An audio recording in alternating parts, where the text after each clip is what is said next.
If you run Fyreslayers or Idoneth Deepkin, you need the new heroes coming from the Fury of the Deep box set, and we will tell you why.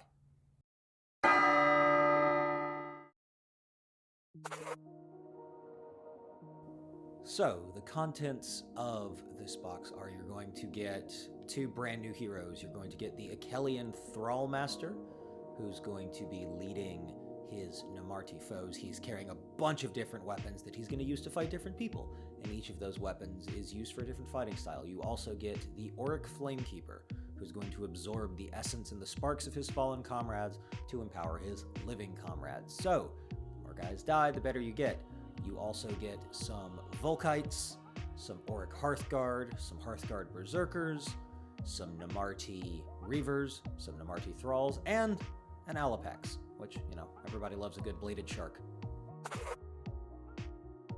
So the new units are incredible. You're going to see updates to all of your army, but I think the most exciting thing we're going to see is some of our brand new heroes. So to start things out, we've got this guy. This is the Auric Flamekeeper.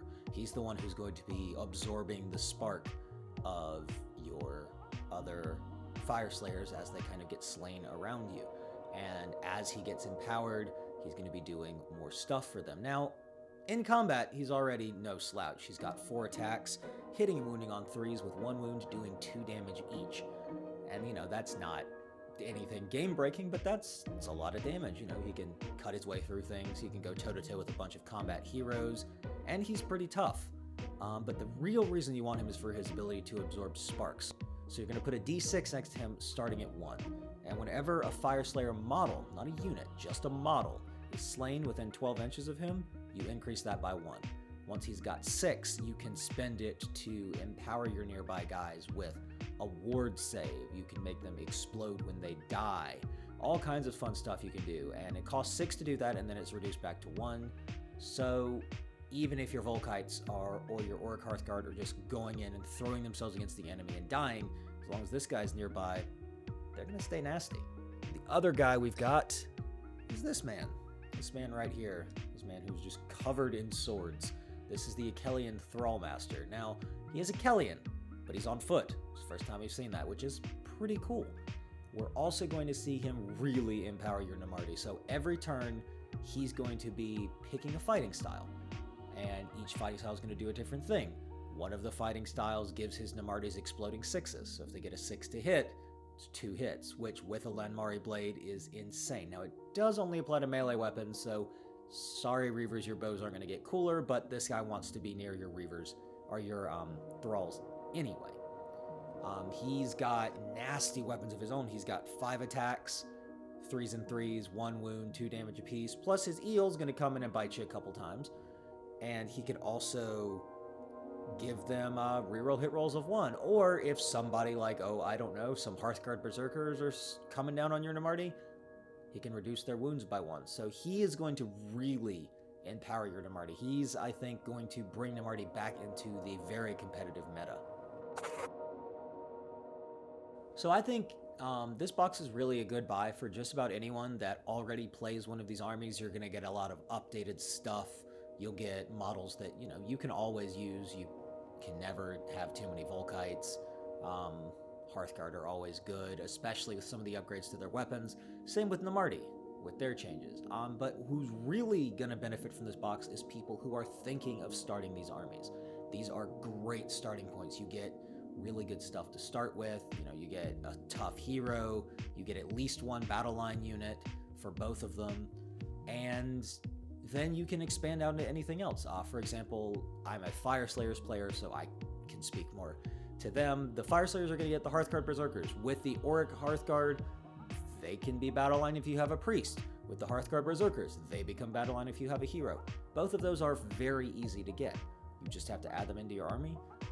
And for the Idoneth, you get a lot of nasty stuff. The Alapex is a force multiplier. Namarti are incredible, and this new hero is going to be great. He's the first combat-oriented melee or infantry hero that we've had for the Idoneth, and I think that's awesome, and it's going to be a great launching point for brand new armies. All of the units in this box have seen a few updates, some of them less intense than others, but some of them have seen some almost complete twists in how you're going to be using them and how they're going to interact with the rest of your army on the battlefield. A big example of this is your Namarti Reavers, your bowmen. They used to have different styles of shooting depending on where you were on the battlefield, and you had to pick. They don't do that anymore. Instead of 1 or 3 hitting on 4s, they just have a flat 2 shots hitting on 3s, -1 wound, 1 damage. They are also still going to get +1 to hit if they're within 9 inches of you, meaning they're hitting on a 2. Namarti Reavers have gotten nasty, and you don't have to pick. They're always going to shoot 2 times. Their Icon Bearer, this is true for both breeds of Namarti, their Icon Bearer no longer lets them reroll Battle Shock tests, but they've seen an increase of 1 in Battle Shock, and the Icon Bearer is going to get +1 attack to his melee weapons. The other big change is Volkite Berserkers. They no longer have, okay, I want to choose this weapon option. Each weapon option is actually a separate unit entry in the army building. And if you take shields, you cost 10 points more. But it's a good update because the shields give you a flat increase to armor. They let you throw them when you run into battle. And then dual axes, you get an additional attack. And you get another attack if you charge into battle. So the Volkite Berserkers, it's dependent, okay, do I want to be tough and maybe weather a little bit more of the storm, or do I just want to go, you know, beards to the wall, as it were, and just throw myself into combat with dual axes? And if you got a Flamekeeper nearby, my advice would be going for the dual axes, because then you don't really care if you pass away, because if you lose a dwarf, you empower your Flamekeeper. When your Flamekeeper's empowered, your dwarves are empowered, and you just see this wonderful cycle of violence. With this box, we are in the realm of Riftmar, which is in Akshi, near the Boiling Sea. It is a crumbling Vostarg magma hold. Now, this is the first time that we've ever seen 2 armies from the same faction fighting against one another in one of these battle boxes. It's always been chaos versus order, order versus death, death versus destruction. But now, we've got 2 order armies fighting. This is, I believe, the ramifications of Marathi's betrayal. Marathi kind of taking herself, setting herself apart, becoming the new Cain, creating kind of a 5th faction that is kind of just a nebulous Dark Order faction with herself, Malarian, and a couple of the other people who have decided to join her. And I don't know if they're going to be a thorn in the side of the forces of order. I think that they're still fighting against Nagash. Obviously, they're still fighting against Chaos, but I think they might be fighting against Sigmar too. And I think this is the first time we see schisms in Sigmar's Great Alliance, Sigmar's big plan, and that's gonna have ramifications going forward, because who's gonna take advantage of that? Will Teclis take advantage of that? Will Nagash take advantage of that? Will Kragnos or any of the other destruction people take advantage of that? I think they absolutely are gonna take advantage of that, and I think we're gonna see some big battles going forward, and you're gonna be able to trace it back to this is when Order started fighting itself. If you don't like fish and fire, why don't you check out some disease? We've got the Maggotkin of Nurgle review right over here. I'm Clint with Bowles. Thank you very much. See you next time.